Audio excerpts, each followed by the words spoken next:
You know that I got the mother sauce, man. You know I'm the boss, I know what it costs. Have you ever lost? I'm so versatile, yeah, I'm a renaissance, man. I can do it all, I will never fall. It's the renaissance. You know that I got the mother sauce, man. You know I'm the boss, I know what it costs. Have you ever lost? I'm so versatile, yeah, I'm a renaissance, man.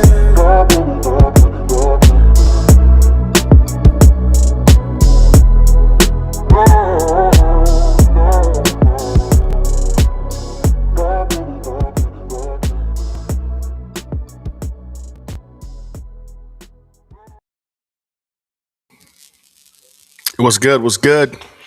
Man, another day, another dollar, right? Another night.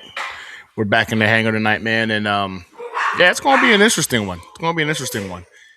Well, first and foremost, I want to go ahead and say congratulations again to Charles Groman on winning last week's autographed jersey giveaway. Also, big shout out to Dark Soldier for winning our New York Jets Sit Rep Fantasy Football League. Gentlemen, both of you guys have your autographed jerseys en route. I've already sent you guys tracking numbers. Please let me know if they don't arrive to you by Saturday.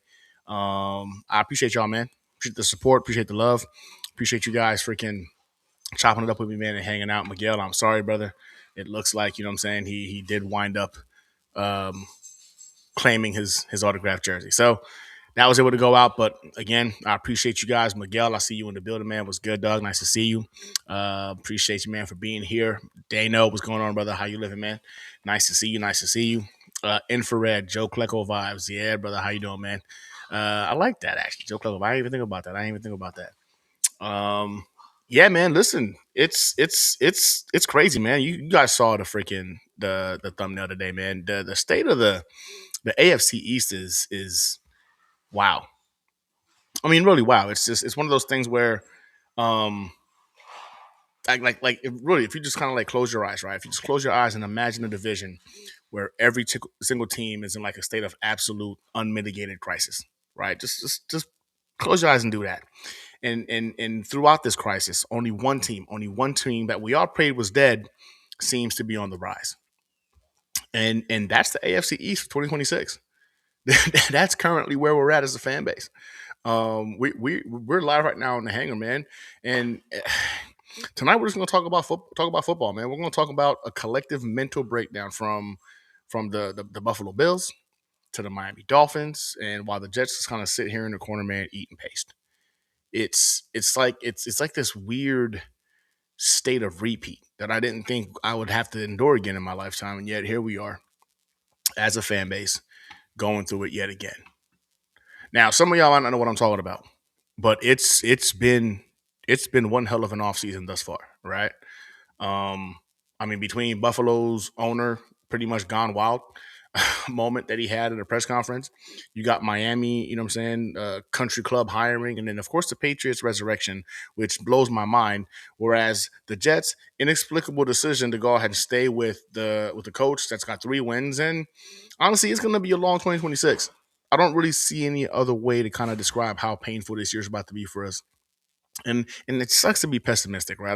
Like it's not what I wake up for. It's not what I want, right? But here we are, and then here we are right now. We're hoping that Jason Stidham can be the one that at least puts a cherry on top of this horrendous freaking off of this season, right? Hopefully, Jason Stidham can show up and do something and just beat the Patriots, please. For the love of God, man, just beat the Patriots.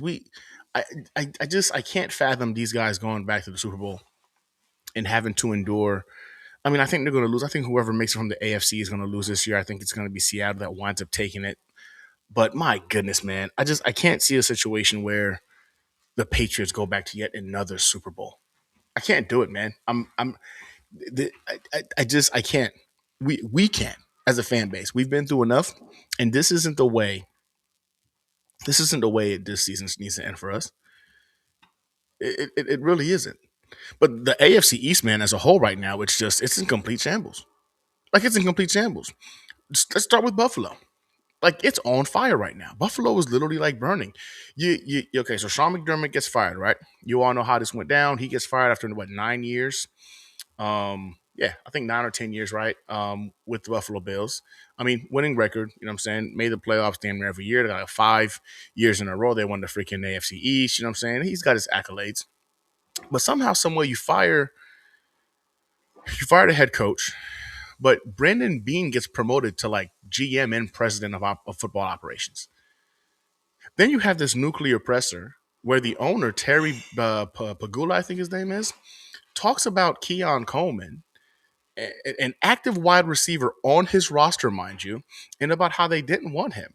Like the GM didn't want to draft him. In fact, that it was the coaching staff that made the decision to bring in Keon Coleman.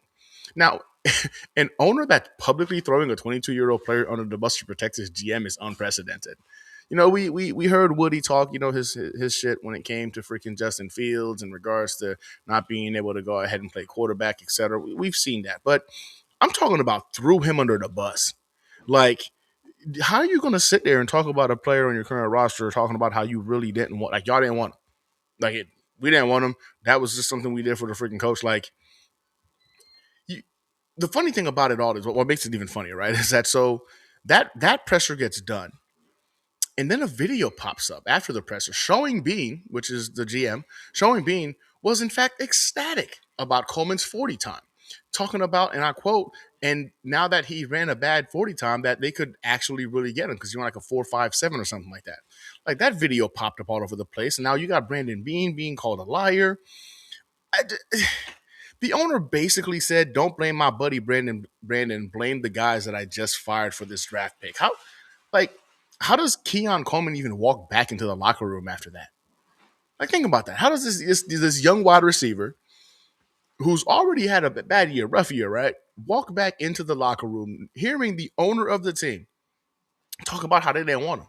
Only reason why he's here is because of the coach that they just fired. That shit's funny. Like in all actuality, like I watched the presser and I thought to myself, man, you know what? The Jets are a laughing stock, but man, at least you know what I'm saying, between the Dolphins and the Bills, like we're a collective shit show.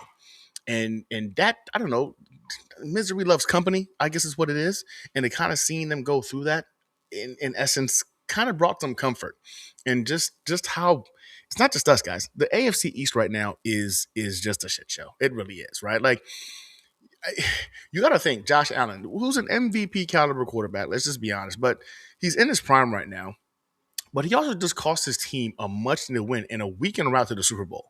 Like Buffalo had a window, a legitimate one, and they just slammed it shut on their own fingers, mind you. And if you're Josh Allen, are you looking at the chaos in the front office and wondering if it's time to, I don't know, pull a Matthew Stafford and get the hell out of Dodge? I mean, I'd love that personally. Get one of the best quarterbacks in the NFL out of our division since we don't even have a quarterback. That would be ideal. But that's the kind of stuff you got to think about when you're looking at Buffalo. It's just, I can't believe this is the kind of week that we've had right now when it comes to the AFC East. So we drafted Joe Montana. Can he save this franchise? Daniel Infrared. Good question, man. I don't know. I mean, I don't know with this coaching staff if whoever you draft at quarterback, if that's going to make much of a difference. Um, Daniel said Joe Namath clearly made a deal with Woody Johnson. Yeah, now I'm pretty positive that whole curse thing is probably very valid. I think that Joe Namath definitely, yeah, he had to deal with the devil, man. There's no other way to explain how that this franchise has been such a poverty franchise for as long as it has. I really believe there's got to be something there to it, man. So Big Will says rumors say Raiders want Lamar. If they do get him, do you think they still go and get Mendoza? Well, if the Raiders want Lamar, they're going to have to give up a lot of assets to get Lamar. You're not just going to go ahead and get Lamar without paying, you know what I'm saying, a premium price. So that means that first overall pick is gone. That's going to definitely be thrown into the mix. The real question would be, do you think the Ravens would get Mendoza? Because there's no way you go and get Lamar and then you also get Mendoza. That makes no sense, right? So if you're going to get Lamar, which I've heard the same thing too. I don't know how truthful that is, but I have heard the same rumblings that, you know, Lamar, the Raiders are interested in making a trade for Lamar. But yeah, if you're doing that, you get the first overall pick plus a couple of other first rounders. The Raiders right now, they need help on the offensive line. You know, they need help defensively. They've got some nice weapons, man. You got the Brock Bowers over there. You got Max Crosby on the defensive line. You've got some pieces, but you still need help, right? You still need help. So I don't know if that makes a lot of sense for Lamar Jackson to do it, but you know what I'm saying? Like, money talks. If he's fed up with the Ravens, you never know. It's very possible, but even if it happened, the only reason that happens is because the Ravens love Mendoza and they feel confident in using that first overall pick that they're going to get to find Lamar's replacement right away in Mendoza. I don't really see a scenario in which Mendoza is not the first overall pick. Whether or not that's the Raiders, I guess, is really the only question. I think there is a world where the Raiders do trade the pick for either a player or for a buttload of other picks, and Mendoza still goes number one. But no, if it's the Raiders or Ravens and Raiders talking about making a trade, then I think if you're the Ravens, you got to go quarterback, especially with the new coach coming in. You're going to want to go ahead and have your franchise guy kind of established, so that way you've got a pretty solid roster, right? You're not doing a full rebuild, so if you're able to go ahead and plug and play with the quarterback position there, um, that kind of keeps you like still in the fold. So yeah, I would say that the Ravens would wind up getting Mendoza if the Raiders traded for Lamar. Miguel, with the potential Sam Darnold at Seahawks versus the Patriots in the Super Bowl would be diabolical for all Jets fans. Listen, that's the nightmare scenario. Absolute nightmare scenario. If somehow, some way, it's Seahawks versus Patriots, it's just look. Sam didn't do wrong by us. I'll be the first to admit, man. Sam Darnold wanted to be a Jet. He wanted to be here. That decision was out of his hand. I'm okay with Sam Darnold freaking seeing success right now. I kind of hope that, you know what I'm saying, it's a shot to the pride and soul of Woody Johnson. But if we're being honest with you, the teams that should really be upset about this is, I don't know, the Vikings. You had Sam Darnold in the building last year. He won you 14 games. He was in MVP conversations towards the end of the year, and you let him walk. So it took 5 teams, man, for Sam Darnold to arrive at this point. And even though a lot of us loved him and wanted him to still be a New York Jet, let's be honest with ourselves. Do we think Sam Darnold would have achieved what he's achieving now as a New York Jet? I don't know about that. I don't think so. I think that his ability to develop the way he did is predominantly based on the fact that he went elsewhere and had better coaching. So I'm not mad at Sam Darnold, bro. If he wins this thing, he wins this thing. I'm okay with it. I would prefer it's Sam over the Patriots. If it's whoever it is going against the Patriots, I'm rooting against the Patriots. If it was the Bills against the Patriots in the AFC Championship, I'm rooting against the Patriots, right? Like, I despise that freaking organization. So that would be diabolical. That would hurt a lot of feelings if that was the case. And I just hope somehow, some way, by some miracle, man, that the Broncos find a way to beat the Patriots at Mile High. That's really the only hope we really have, man. Because just the fact that the Patriots would make it back to a Super Bowl makes my stomach just cringe. I just everything about that being a possibility just makes me sick to my stomach, man. I hate the Patriots. I hate them. I don't understand any Jets fan that looks at like the Dolphins or the Bills even that having more hate for those organizations over the Patriots. They're public enemy number one for me. Can't stand them. So, in fact, I hope Sam Darnold winds up freaking winning the Super Bowl. That's what I would love to see Sam get one. I'd prefer Sam over Devontae Adams, bitch ass, getting one with the Rams. So the Rams, I think, again, either way, whoever makes it from the NFC is winning the Super Bowl this year. Rams or Seahawks. I would hate it for it to be the Rams, not because I hate Matthew Stafford. I'm a big fan of Stafford and McVay, but I hate Devontae Adams now because he ran his fucking mouth. And he couldn't keep my team out of his freaking mouth, even when he was, doing nothing for his team to go ahead and get them to the position that they're at right now in the playoffs. But I digress. I don't want Devontae winning a Super Bowl. But now, if it's Rams versus Patriots, then so be it. Devontae gets Super Bowl. I'll just have to go ahead and eat that. But yeah, no, I think right now, if it winds up being Seattle versus Patriots, nightmare situation, right? Because you hate the Patriots, and a lot of Jets fans don't want to see a former Jets player success outside of the New York Jets. But if we're being honest with ourselves, Sam didn't do wrong by us. They didn't do wrong by us. Mendoza was landing during time. Yeah, 100%. Listen, if you watch the championship game, you had Tom Brady there. You had the owner of the Raiders there. I'm having a brain fart, but he was there as well. The general manager was there. They went there to look at Mendoza. They were watching the kid during warm-ups, for crying out loud. Mendoza's going first overall. It's the Raiders are taking Mendoza. There's no ifs, ands, or buts about it. The dude shows you a lot that you love on tape. He's got 35 plus starts at the collegiate level. He's gotten better every single year he's played. His sack numbers went down, showing his time to throw going up. He's accurate with the ball. He had 10 touchdowns to 1 interception in the freaking college playoffs.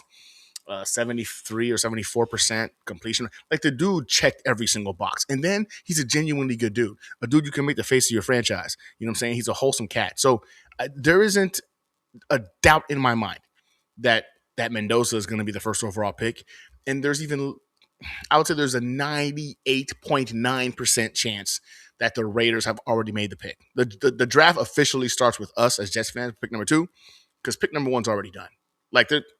You'd be foolish if you're the Raiders with no quarterback to not get this guy who just exhibits so many of the qualities that you want in your franchise guy.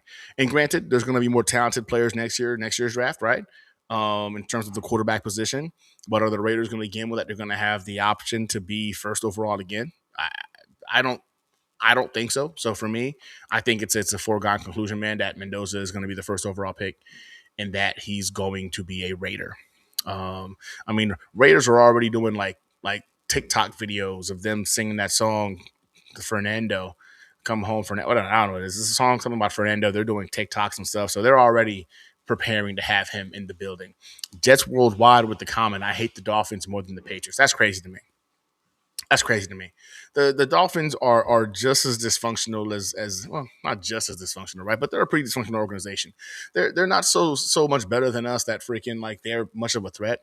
For me, the people that you tend to want to hate on in life are individuals who just embarrass you. Individuals who either do better than you or they're embarrassing you in some capacity. And what it boils down to, man, is that's the Patriots. My goodness, man, that I can't stand their coaches. I can't stand their owner. I can't stand the players. I can't stand players are going to draft in the future. There's just an innate hate that I have for that organization. They're cheaters, right? They've 6 Super Bowls. Come on, man, 6 Super Bowls in the division. They used to be a freaking poverty franchise, and then they went on that Tom Brady run, and now they got the fakest fans, I think, in all of sports. I can't stand the bandwagon fans that they have as well. It's just there's just too much to hate, man. There's too much to hate. I despise the Patriots. I'm sorry, man. If you told me right now, Dolphins, Bills, Patriots, gun to my head, one of them, only 2 of them can win the Super Bowl, I'll pick the Dolphins and the Bills all day, every day. It wouldn't even be close for me. I'd probably pick the Bills before the Dolphins, though, since the Bills have none, and then we'd be tied for 1-1. But I don't want the Dolphins getting too far ahead of us. I'd like to catch them or surpass them in my lifetime. And at 2 Super Bowls, we're still we're right there. We can catch them. So, yeah, I don't get that just worldwide. I don't get that. I don't the hate. I understand hating the other teams in our division. I get that, but to hate the Dolphins more than the Patriots, man, nah, bro. The Patriots have been the bane of our existence in the 21st century. I can't. The hate from it just runs too deep. Now, speaking of Miami, continuing to do Miami things, what about Miami's Green Bay South buddy hire situation, right? So, as we all know, freaking Mike McDaniel got fired, which is funny because he got fired after John Harbaugh got fired, and the thought process was, oh man, John Harbaugh might be somebody that they're going to go get. I think they made the attempt to go get him, and John Harbaugh wound up picking the Giants. Makes sense that Giants roster actually has a lot to work with. So then you fire Mike McDaniel, which is cool. You know what I'm saying? It comes out that Jeff Hafley, the former Packers DC, gets the job. Now, this is where the whole buddy angle comes from, right? The buddy angle comes from the new GM that they hired, which is I think it's John Sullivan. It's been 20, 22 years or something like that in Green Bay, and then he hires Hafley, who he just worked with. This wasn't much of a coaching search. It was a reunion. They had candidates, I think, with massive resumes, guys who have built winners, and they chose the guy the GM shares a Netflix account with. Bro, that's saying something. And then you look at the resume. You look at the resume of Haley, right? And it's not a Haley. It's not impressive. It's not impressive. Like I think the Packers defense actually, without Michael Parsons this season, went from a top 5 unit to a 15th to 18th ranked unit when Michael Parsons wasn't in the game. So you had one game record that was going in there consistently and making things happen, but the remainder of your defense was below mid, right? The only reason why they were higher up in terms of the overall rankings or defensive rankings is because Michael Parsons was a dog, man, and he was making it difficult. He was a game wrecker. And the moment he was out of the game, you saw the impact of him not being in the game. So for me, that was odd. Like the guy's resume was not impressive. Then you look at his resume as a college head coach. I don't think he had a winning season as a college head coach. I think it was coach at Boston, if I'm not mistaken. I think it was Boston. I was looking it up earlier. But like you made this guy your head coach. And this is a guy that's supposed to come in there and he's supposed to build the culture, right? He's supposed to go ahead and turn this into a winning franchise. And the Miami Dolphins are in a state of purgatory as well. I mean, they were in a state of purgatory where they were an average NFL team. You know what I'm saying? And now, like, I don't.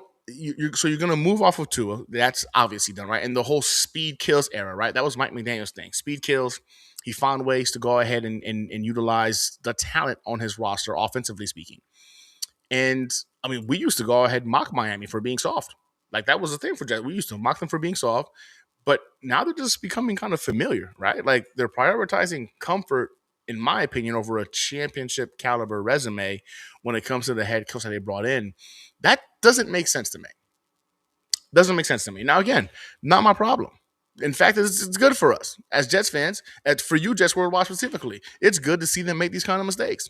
I think they dropped the ball on this hire. I think you had an opportunity to go ahead and snatch up one of the top possible candidates on the market, whether it was Harbaugh, Tomlin, Stefanski, which I thought would have been a better option in my opinion. The Atlanta Falcons guy that got the Atlanta Falcons head coach that got fired as well, who had I mean, again, bad year this year when your quarterback isn't healthy sucks, but he had a tighter resume. Like you bring in this guy, man, who wasn't a winner at the collegiate level, whose defense was mid at best. You know what I'm saying? When you saw when they lost Michael Parsons, you just gave up like what was it, 20 something points to the Bears in the fourth. Your rival in the fourth quarter of a game where everything was on the line. I don't get it. It don't make any sense to me, and I love that for them. I love that for them, man. I think it's awesome that the Dolphins are looking to potentially stay in the realm of mediocrity over getting better. So that hire could have been a lot worse. I was worried it was going to be a lot worse. I was terrified that a guy like freaking Sean McDermott or a guy like Kevin Stefanski or a guy like freaking Harbaugh was going to take that job, and then the Jets would find themselves just another tier below what we already are in terms of the basement of the AFC East. But wasn't the case. Right now, it still sucks because you got the Patriots. I mean, the nightmare is actually back. The Patriots right now are playing against the Broncos this week for the AFC Championship game. The literally the Patriots went from 4-13 to 14-3, and they are in the AFC Championship game. Now, let that set in. It's the worst possible nightmare imaginable. The Mike Vrabel factor, former Patriot player coming back to lead the resurrection. We were kind of hoping we were getting the same kind of thing from AG. And here we are, man. The pain of it all is we thought the Empire was dead. I thought they were dead. You thought they were dead. We all thought the Patriots are done. It's over. They're going to be in purgatory for a while. You can't go through that kind of a dynasty and be able to bounce back that quickly. And sure enough, they did a rebuild in what, 12 months? I mean, they look like the 2001 Patriots all over again, man. It's efficient, it's cold, and it's successful. How did they rebuild in 12 months while the Jets have been rebuilding since the Sanchez era? Like that, we've been rebuilding since Mark Sanchez. That's how long it's been. And boom, just like that, overnight, the Patriots went from being, inconvenienced for a few years to right back in the AFC Championship game with a quarterback, mind you, that looks like he might be a dude.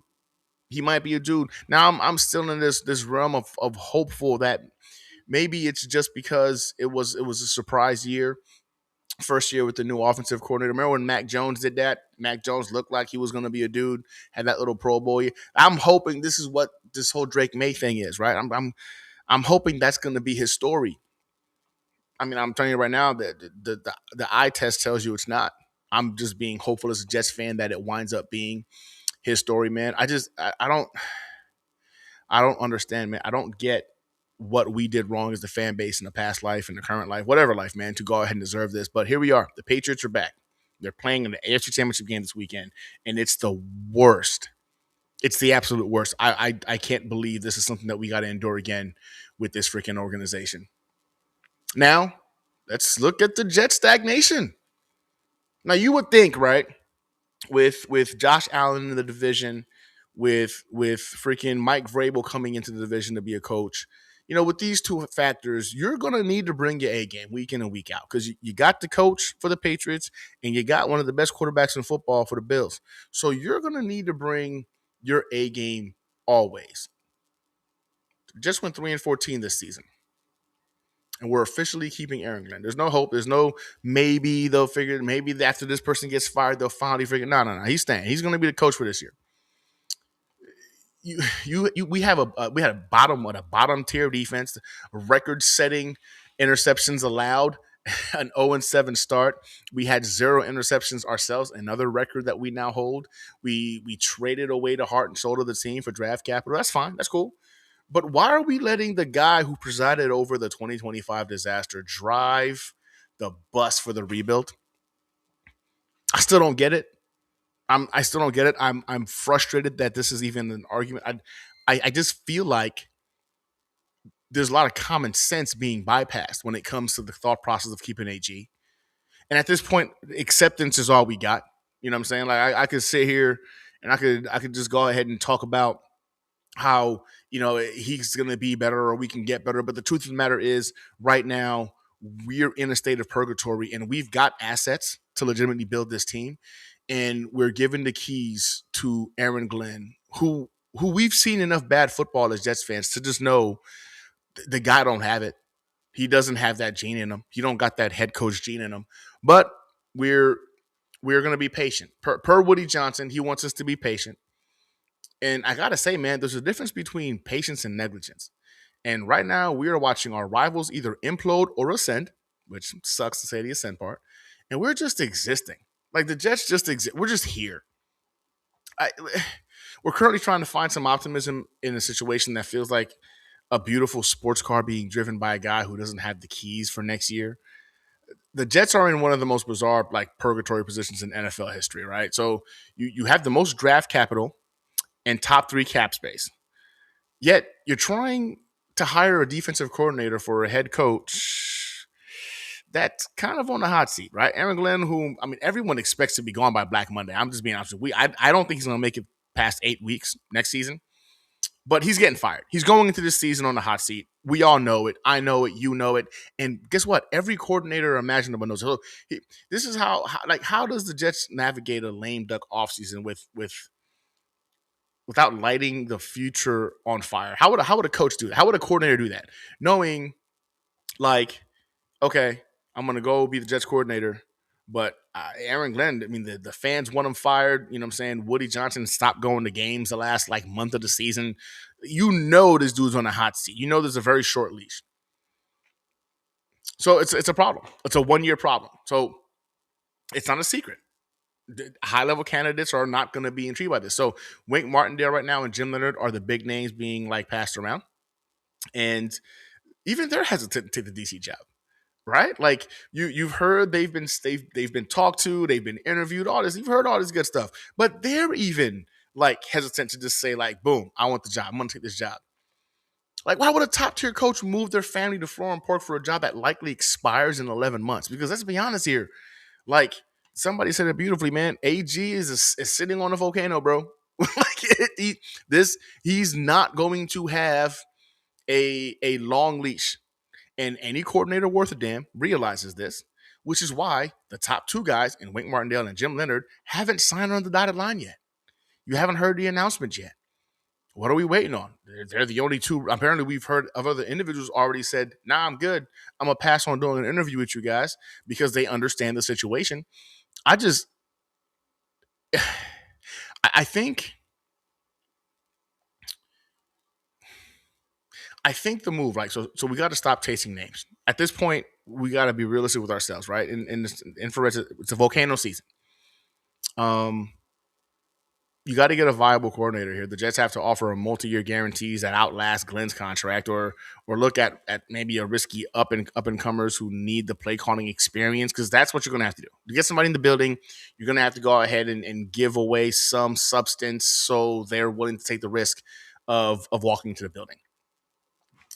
And I mean, we're probably in a promotion or a bounce back candidate who just needs a job. Like, it sucks, but until the head coach seat is like kind of settled, like solidified, the staff is going to be like patchwork. You can't offer a coordinator what they're coveting, which is one, job security and an opportunity to potentially be looked at as a head coach in the future, because you're not going to be there long. So it's hard for you to sit down in front of grown men who are going to tie their career and their future to your boat when your boat is sinking, bro. Like, it's sinking. Like, I think you get somebody in the building, and that's the best thing you can do. If Jim Leonard takes it, fine. Wink Martindale takes it, fine. I got my reservations about Wink, I do. But at the very least, the defense will be entertaining, right? You know what I'm saying? We know he loves his pressure. He loves to blitz. We should have some fun watching defense. I think this, again, I'm going to reiterate this, man. I really believe the season, 2026 for us, guys, it's going to be painful. If you're a Jets fan, I'm saying this with love, concern, and feeling the pain with you, we need to be ready for a very painful 2026 season. This isn't going to be fun. It's not. So get somebody in the building. I'm almost positive that Aaron Glenn is not going to be our coach year after next. He won't be making the picks in the next year's draft. I think AG is going to be done by midseason. So for now, I don't want you to overthink this current draft. I think with the trades of Sauce and Quentin Williams netting us a 16th overall pick and number 2, the total rebuild is officially here. Like, we're officially in total rebuild. 2 years ago, I think, 2 years ago, we had one of the best rosters in the NFL. I remember that. We had one of the best rosters in the NFL. Joe Douglas was about to get the statue. And here we are 2 years later. Complete shambles. We need to go ahead and rebuild this team from the beginning. Now, that being said, since we aren't going QB, people are talking about like Ty Simpson at number 2. You're crazy. The dude is, in my opinion, not a first rounder. I would not waste a first round pick on Ty Simpson. I think you want to gamble on him in the second. I understand, because it's quarterback and we have the need. I get that. But we're not going at quarterback number 2. So let's face that. Mendoza's gone. So to reach for Ty Simpson, to me, at 2 would be a death sentence. You might as well just go ahead and quit now if you're AG. So we have to look at the defensive side, in my opinion. And the name everyone is screaming right now is Ruben Bain out of Miami. Like, everyone loves him. And I think when you really look at what he did in the championship game, you understand why. You understand why, right? Like, the resume speaks for itself. He isn't just like a prospect. Like, he's a decorated winner. I think he was a 2025 ACC Defensive Player of the Year. He finished with the highest PFF grade, I think, of 93 of any edge rusher in the country. So this is a guy with the resume, right? And on the big stage, which we all got to witness for ourselves, like, he was a one-man wrecking crew against Texas A&M also, and Ohio State. And he had that big game. Yeah, he has big game DNA. He's got that gene in him, man. And we've kind of lacked that since the Rex Ryan era. We haven't really had a guy like that can be a game wrecker since the Rex Ryan era. And I think you bring in a guy like freaking like Bain, and you kind of solidify that defensive line, right? Like, we just traded away Quentin, right? He's gone. You know what I'm saying? We need someone who causes chaos. Chaos in the backfield. And Bain, I think, had 55, 57, or 59. One of those odd numbers in terms of total pressures this year. He's explosive. He's violent. And he has a motor that doesn't quit. The guy just keeps on going and going and going. So what's wrong with him? Like, why not go for Bain? Well, the case against Bain is, in my opinion, it's kind of funny. right? Like, um, it's the measurables. Apparently, the conversation is that scouts are getting nervous because he's like 6'3", 275, 280 pounds, but his arms are like apparently short. By short, I mean like they're like 31 inches long. And in the NFL, that's apparently a historical outlier for an edge rusher. And so some people are saying he'd be better off on the inside, vice the outside. Like, I I don't get that because when I watch the games, I see a football player, right? And I get it, like the long arms. If you're going up against a long armed offensive lineman, I can understand what you're talking about in terms of leverage, getting to into his chest, inside his chest, easier. That could be a problem, but when you watch the kid play football, you just see a game wrecker. You see a game wrecker, man. So I understand measurables have to be taken into consideration. I do, but my goodness, man, I personally I think it's being overdone a little bit. Now, I know there's some analysts like Dane Bolger and Todd McShay that have floated the idea that he could slip to the late first or second round because he's a tweener. I don't believe that either. Look, at the end of the day, I think that he's going to be a top 10 pick. I don't think he's going to drop us out of the top 10. And I think the only other question mark, right, when you talk to people is that Arvell Reese is like the safe pick.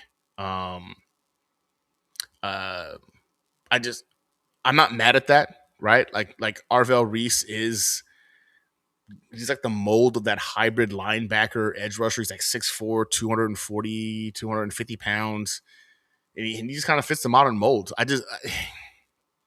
And I was a big fan of Arvell Reese, you know what I'm saying, coming into the season. And I really thought like it made sense to go that direction. But then when you watch the games, right, of Arvell Reese, I don't know about y'all, man, but did he pop off the screen to you guys? Like, did you see a guy that was just a straight like again? I'm comparing this to watching Bane, and then the kid from Texas too. I keep forgetting his name. Um, but like watching those guys, and for me, that's where I kind of see like, okay, game records, and then I know Arvell Reese should be a game record just based off of the measurables. I think he's going to have an incredible combine. I think he's going to make it hard not to pick him in the top 3, top 5 picks because of the Michael Parsons comparison is going to be spewed a lot. But again, you didn't really see much of it in terms of like on the field this year. So at this point, you got to do what you got to do, right? I think some people also like Bailey, the interior defensive lineman. I heard a lot of people talk about that guy's what is that the guy Bailey, interior defensive lineman? I gotta look at my notes, but I think it's going to be Bain or it's going to be Arvell Reese. If I'm being honest with you. So for me, then you got to look at the 16th pick, right? So the 16th pick. I mean, I don't know, man. You use the sauce pick to get a weapon or a protection. If you're me, like if one of the top 3 wide receivers is there, you take him, right? You know, Carnell Tate. You would love to see Carnell Tate drop to pick 16. I don't think he will, but imagine pairing him up with Garrett Wilson. That's going to give next year's rookie QB a legit chance, like a lot to work with, and you kind of love that. But if it's not that, right, I'm huge on Sony Styles. I would love Sony Styles to be that linebacker we bring into the building. I think man, he could. I love the tape. Like if you watch Sony Styles, if you watch the Ohio games, man, he's another guy that kind of like pops off the screen. Caleb Downs is another one, man. Right? Caleb Downs. Some people are saying like he's going to be a top 10 pick, which I guess is very feasible. Getting him at number 2, you're insane, right? But at 16, I could live with that, right? Caleb Downs is somebody you can kind of like move around all over the defense. He can go ahead and he can be a problem, right, for offenses to scheme against. So Caleb Downs I wouldn't be opposed to that. Or you know what, man, just go to the best player available. I mean, let's be honest, man, the Jets have a lot of needs everywhere. So if those guys are gone, best player available, right? And I think the team gets better just because there's holes everywhere. But then you talk about free agency, man. Well, we've got over like $100 million war chest. I think the Jets are projected to have about $111 million in cap space. And in a hot seat year, there's danger there, man. That's dangerous for panic buying old veterans, and I think we need to avoid that. I think it's Buffalo Jet fan who stated he did a whole thing where he was talking about like, listen, Yeah, he doesn't want old players. He wants them 27 and younger, and that have shown you progression, of course, and the ability to play football in the NFL. And I like that idea, that focal point of getting them young, where they're still in their prime. You know what I'm saying? Give them 3-4 year deals. Under the age of 27 years old. Don't get the old guys and bring them in the building.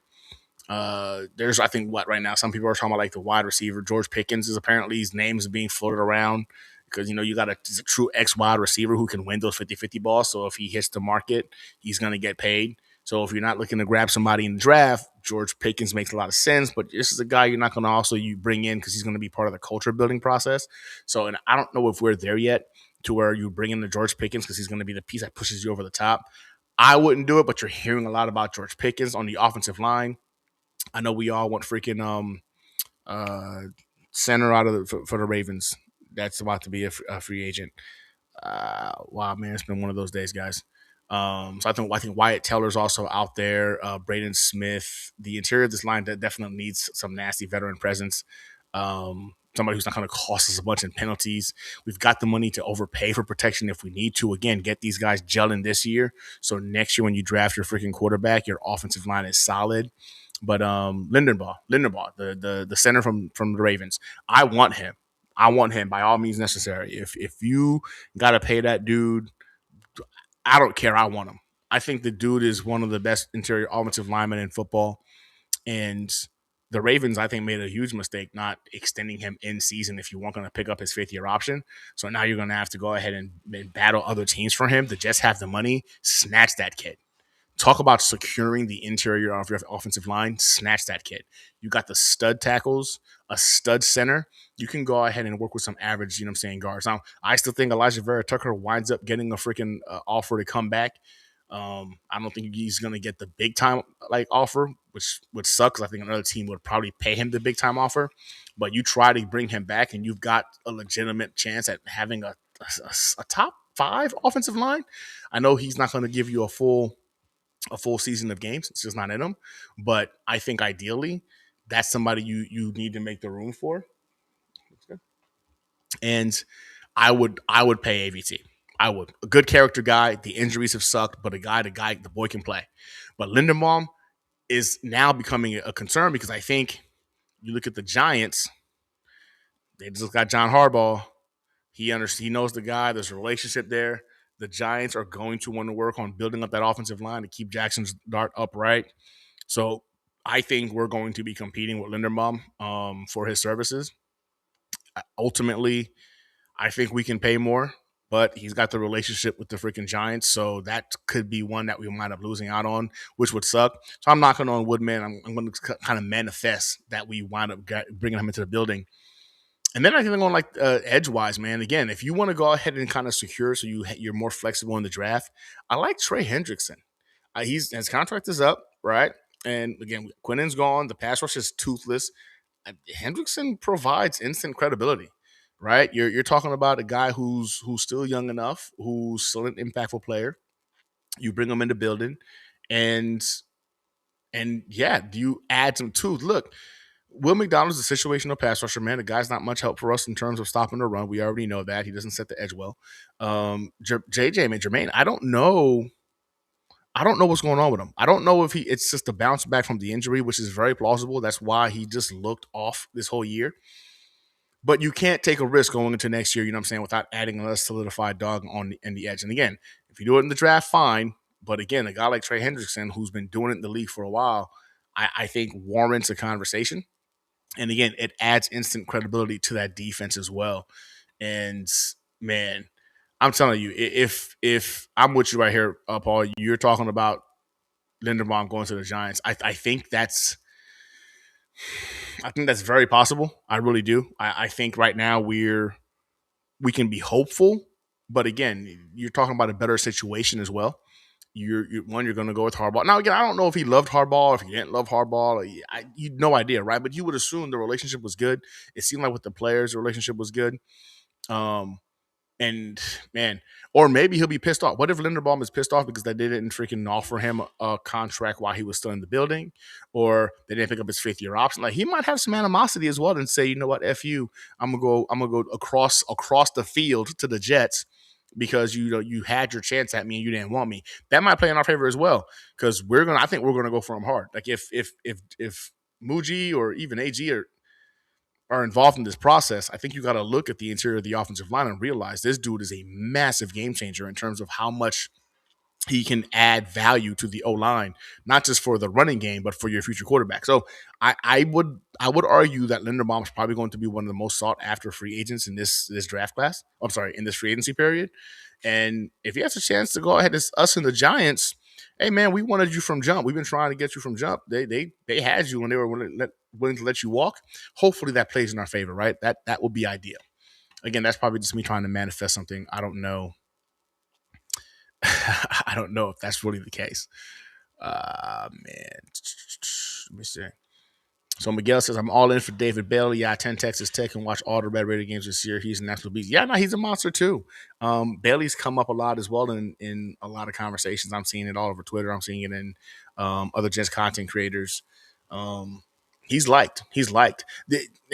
How do y'all feel about Ty Simpson? I'm kind of curious, man, in regards to how y'all feel about Ty Simpson. I know how I feel about him based off of what we saw the last, 6 games of the season. I'm not a big fan of his size. He's also a bit of an older prospect. No, he's an older prospect. How old is Ty Simpson? Hold on, I want to make sure I get that right. So, like, Ty Simpson to me is well, you know what? I'll be fair. I don't like. Yeah, he's going to be. Yeah, he'll be 24 this year. Okay, so I don't like freaking Alabama quarterbacks. I just don't. Right? It's like Jalen Hurts. Some people will say he's more of an Oklahoma quarterback, right? Which is fine, but I think he's very limited. Mac Jones limited, Tua limited. I feel like when you go to Alabama, man, you got a lot of things around you that kind of make your job easier, and it could make you look better than you are. Now, granted, this year he didn't have much of a freaking. He didn't have much of a freaking, running game. Offensive line was a little bit off, which is kind of weird. This is what happens when the NIL deals can happen, right? These powerhouses can no longer hog all the talent. You saw that this year. Obviously, Indiana just won the freaking national championship. But I am not a fan of Ty Simpson. I don't want him. I think that this is a guy with a very low ceiling, but I can also understand the fact that as a fan base, as an organization, we have butchered the quarterback position so much that you've got to take shots, in my opinion, every damn year if need be. If you go for Ty Simpson this year, I don't think that means you don't go for a quarterback next year. You can't go Ty Simpson pick number 2. If you want to waste pick 16 on him, I think it's a horrible idea, but I also understand that it's the quarterback position, and right now we need to find a guy because right now in free agency, you're not looking to bring in a dude that's going to knock our socks off. So when you're desperate, you got to make desperate moves. So if you bring in Ty Simpson to give him an opportunity, well, all right, so be it. But I still just think that if he's not the guy come next year, do not hesitate to go ahead and grab another freaking quarterback in a stacked class. So I'm not a fan. I'd rather go ahead and maybe use a day 2 pick on a flyer at a quarterback. And I know a lot of individuals have there we go. Individuals have been mentioned, Nussmeier. I don't know if you spelled that right, but I know it's been mentioned, right, as being the guy. Yeah, Dana, I don't like Alabama QBs, Oregon QBs. I don't. That bias will backfire one day.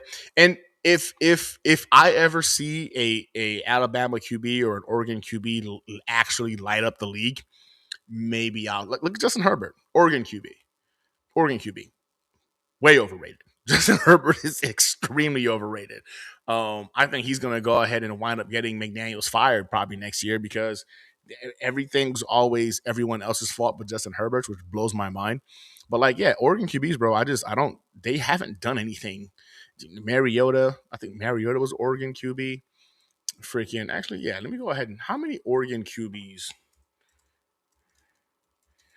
in NFL that I've got to experience in the NFL? So we've got, all right, Justin Herbert, Dylan Gabriel, Bo Nix, Marcus Mariota.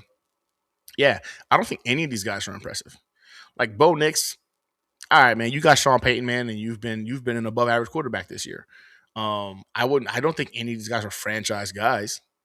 I don't think any of these guys can win a Super Bowl, if I'm being honest with you. But yeah, I don't look at the Oregon Ducks and think to myself, man, QB factory. You know what I'm saying? That's not the vibe those guys give off.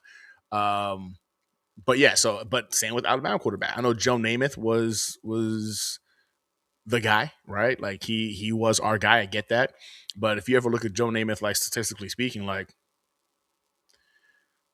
charismatic dude, you know what I'm saying? Leader of men, got us our Super Bowl. Nothing but respect. But like, yeah, I mean, have y'all ever looked at Joe Namath's freaking like numbers and wondered to yourself, like, huh, Hall of Fame? I don't. Again, I'm not here to go ahead and demean the man. And in his era, he did his thing. But I have not been impressed with Alabama quarterbacks either, man. I don't. So infrared with the stats. Alabama QB Ty Simpson, 15 games, 473, 65%, 35, 28 TDs, five. Wait, what? Interceptions. Five interceptions. Got you. 145 rating, 15 games, 94 passing. This is 22 TDs, three interceptions. Like, I've seen a lot of people talk about Trinidad Chambliss as well. And how little is that guy? I think Trinidad Chambliss is going to come in real short. I don't know. And again, that I know some people say that shouldn't matter, but it does. It does, man. How tall is this guy? Height. So he is. Yeah, no, I don't think he's 6 feet, bro. They say 6 feet, 200 pounds. I think he's gonna come in under 6 feet. He's gonna be like 5'10", 5'11", maybe. Yeah, maybe he's gonna be a shorter quarterback. I mean, I think you're talking about taking the shot. You take the shot because in day two you don't have a quarterback. The Jets don't have any option. And you're in you're in purgatory. You've got to take a swing at somebody. And yeah, 100%, Dano. I think Ty Simpson will be the Greg McElroy of Joe Namath. Yeah, he's more Greg McElroy than he'll ever be Joe Namath, right? Like, so again, I understand the situation we're in, and I understand why the Jets would make the move to bring in a quarterback, even if it's a reach. There's no options really in free agency that's going to provide hope as a fan base. So at least you get the young guy in the building, and it somehow, some way forces like what's going to happen is this, right? They're going to draft the quarterback, and I'm going to do it too. They're going to draft the quarterback, and then we're going to look at this quarterback and look at all the positives that this guy did in college, and we're going to sit there and we're going to say, look, man, he did this and he did that and he did this in college. Like, it's possible that he could take the next step. And if you're talking about like him going to like the 49ers or the Rams, like one of those coaches who are legitimate quarterback whisperers, and you're sitting there and you're like, all right, well, yeah, it's feasible. But it's coming to the Jets. So if you're not coming in damn near a polished and prepared product, I just don't have faith in this coaching staff, nor the Jets organization as a whole, to be able to develop a quarterback. We just haven't seen it. So yeah, Ty Simpson, it would not shock me in the least bit if the New York Jets drafted him. It would not. Because why? AG knows he's on a short lease. The smell of desperation, it just exuberates off of him when you watch him on stage. And so a reach for a quarterback might very well happen in this draft for us. It could happen. I'm hoping it doesn't. If you're going to take the swing on day two for me, as I'd rather you do that. But it wouldn't shock me in the least bit. I'm seeing Ty Simpson going at pick 16, and it makes me sick to my stomach. But I believe that is actually something that could happen, and I just hope that I'm wrong. I really do. I hope that I'm wrong, and it doesn't happen. But it wouldn't shock me if it did. And I don't think it should shock any of you if it does, because it's feasible that it could happen. Vero Beach, above average is more than we have ever seen in most of our Jet fan lifetimes. I'll take an above average in the AFC Championship any day. But the thing is, though, who's going to be the above average guy, right? I don't think Tyson's going to be an above average quarterback. I don't think. Oh, you talking about like Bo Nix? So like, okay. So Bo Nix is above average because of Sean Payton. Let's be clear. I will give more credit to Sean Payton's mastery of creating an offense and finding open windows than Bo Nix's ability to play quarterback. I don't think Bo Nix is that dude. There's some individuals who thrive based off of the system they're in. And I think when it comes to Bo Nix, Sean Payton being the system is why he's an above average quarterback. That's why he's an above average quarterback. I don't think he's an above average like himself. The system he's in, it's like Brock Purdy. right? Let's be honest. Brock Purdy is not Brock Purdy on 30 other teams in the NFL.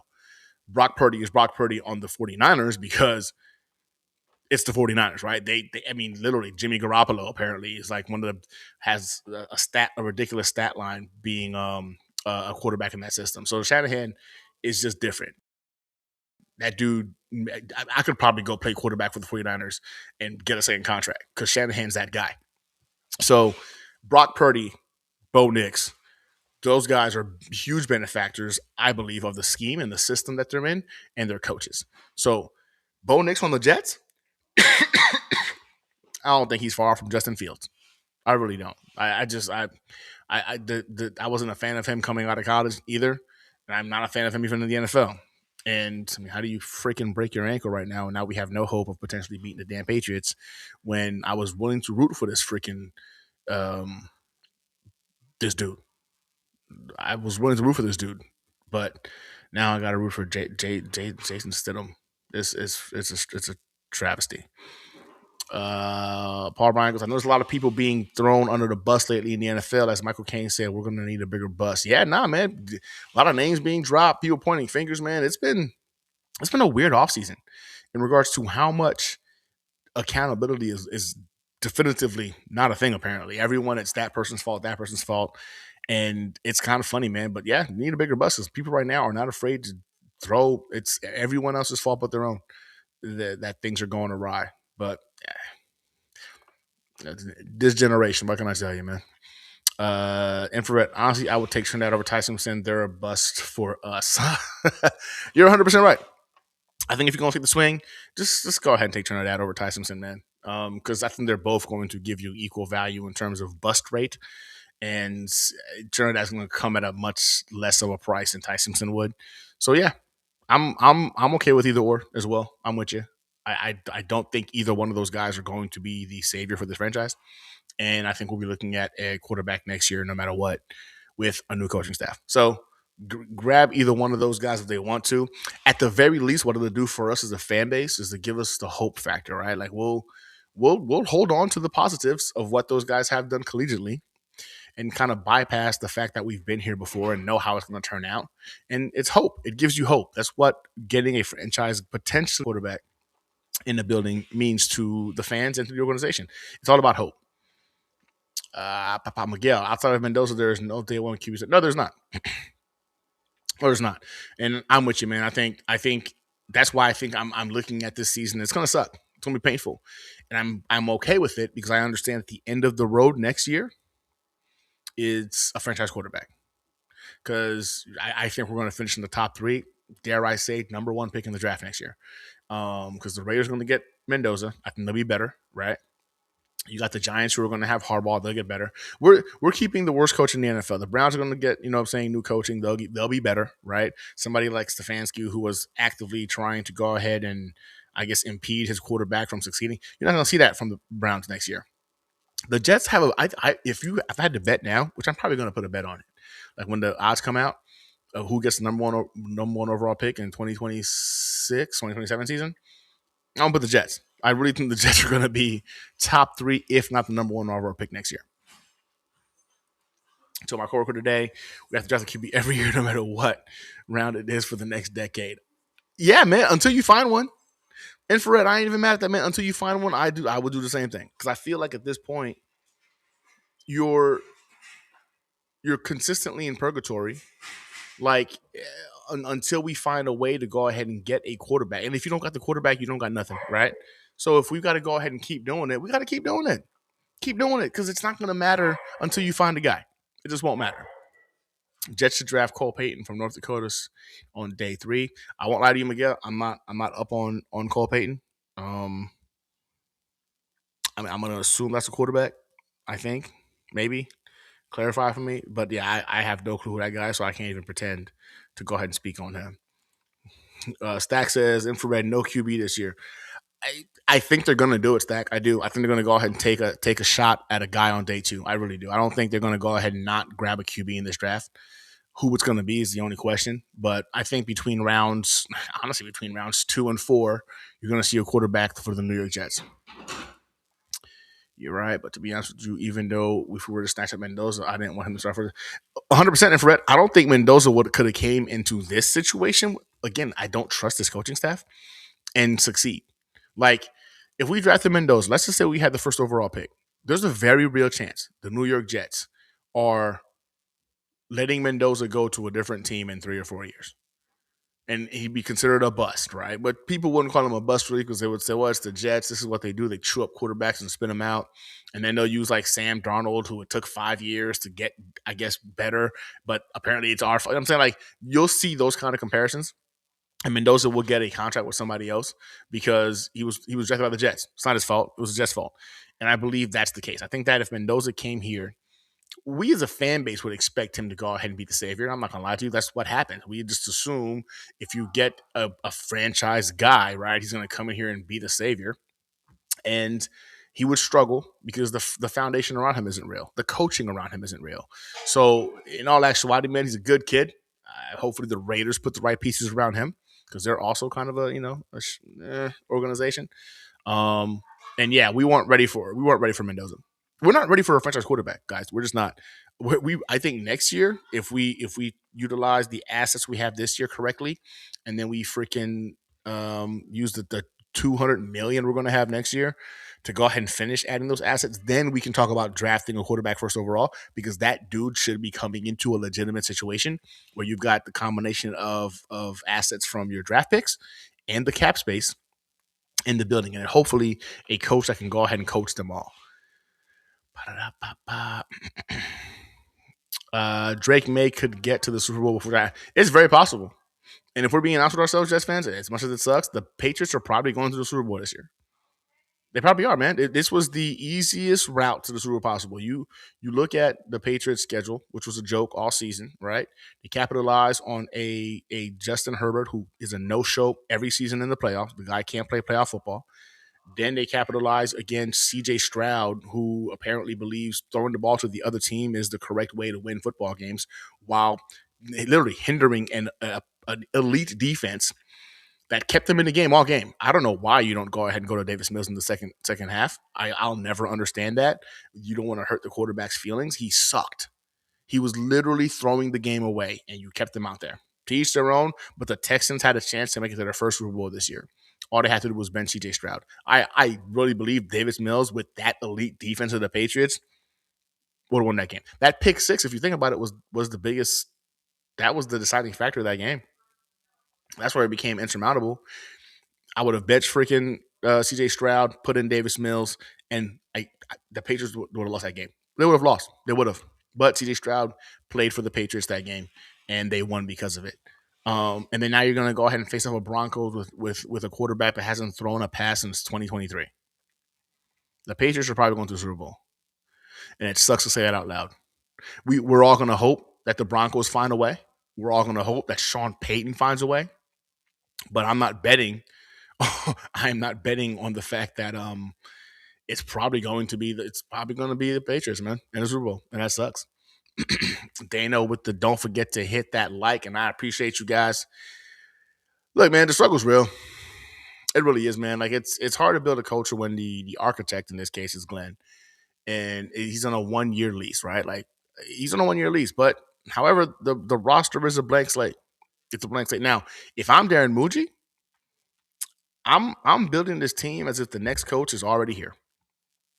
I mean that. Don't sign Aaron Glenn guys. Don't do that. You sign New York Jets guys who are young, talented, and under contract for the next 4 years because the Bills right now are toxic. The Dolphins are a country club, and the Patriots are the villains once again. So the Jets are taking a nap right now, and that's the state of our division. But if you make the right moves, and I'm speaking to Muji, right? If you make the right moves and you're building this team not for Aaron Glenn, but for the New York Jets, we can have hope. Right now, man, if I had a whiteboard behind me, I'd just leave it blank because that's exactly what the Jets' plans are for 2026. What it feels like right now, just blank. But man, it's tough being Jets fans, man.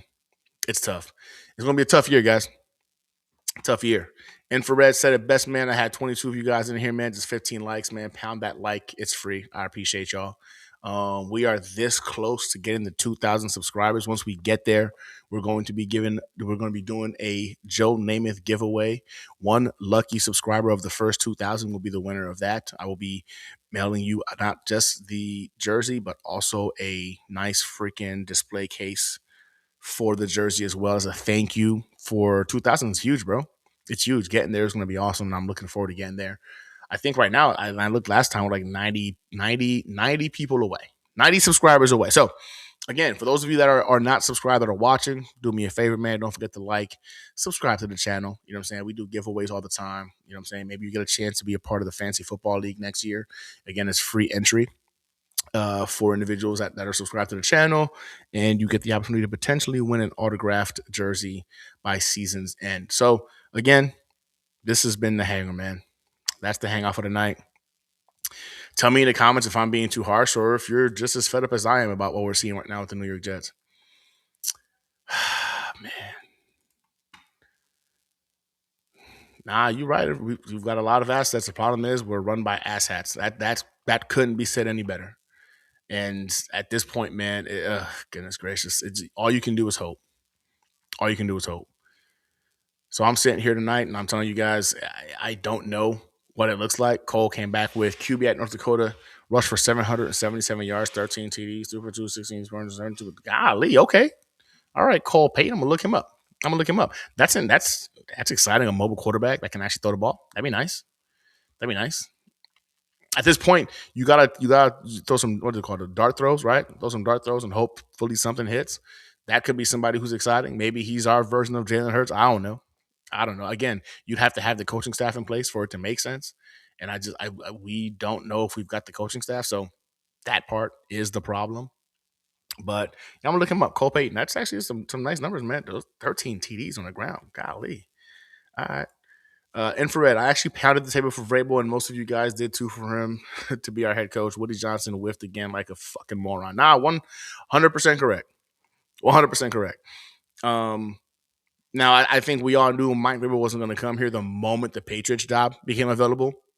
So I knew it was a wrap. But we wanted it. But again, man, Woody's just horrible, bro.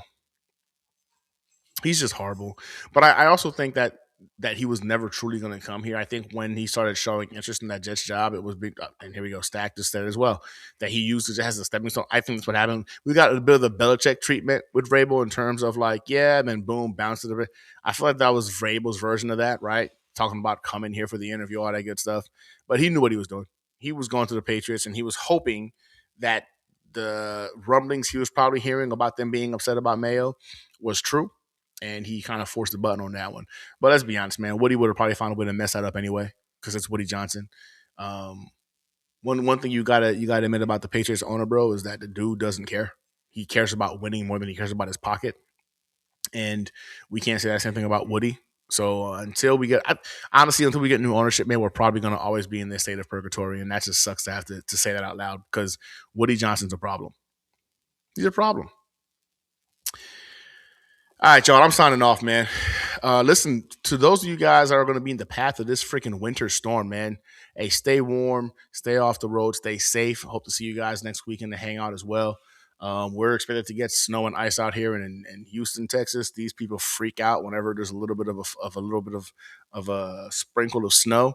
So no idea how this is going to work out for us next week, if we're going to have power or not. But hopefully everyone stay safe. You know what I'm saying? Take care of yourselves. None but love for you guys, man. And it's going to be a bumpy ride, Jets fans. It's going to be a bumpy ride. But hey, listen, man, wheels up. But the landing gear is stuck. So I'll see you guys next time, man. Good night. I can do it all, I will never fall. It's the Renaissance, you know that I got the mother sauce, man. You know I'm the boss, I know what it costs. Have you ever lost? I'm so versatile, yeah, I'm a Renaissance, man. I can do it all, I will never fall. It's the Renaissance, you know that I got the mother sauce, man. You know I'm the boss, I know what it costs. Have you ever lost? I'm so versatile, yeah, I'm a Renaissance, man.